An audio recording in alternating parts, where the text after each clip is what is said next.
আল্লাহ তাআলা প্রতি 100 বছরে একজন মুজাদ্দিদ পাঠায়।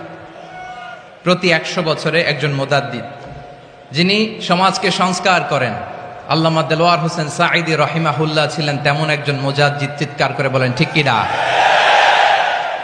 উনি শিরক বিদআতের আস্তানাকে তছনছ করে দিয়েছেন, তাওহীদের বাণীকে সমুন্নত করেছেন, গণমানুষের কাছে তাফসিরুল কোরআনকে জনপ্রিয় করেছেন। আজীবন তিনি ইসলামকে বিজয়ী শক্তি হিসেবে দেখার স্বপ্ন দেখতেন।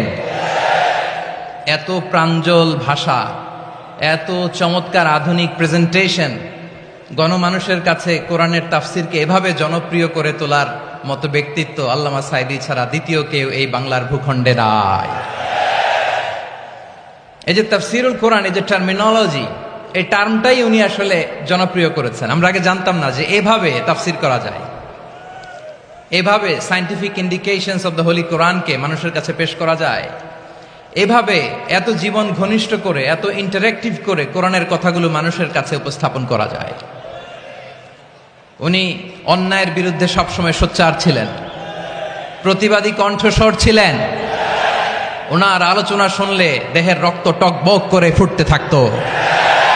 আল্লাহু আকবার, আল্লাহু আকবার, আল্লাহু আকবার।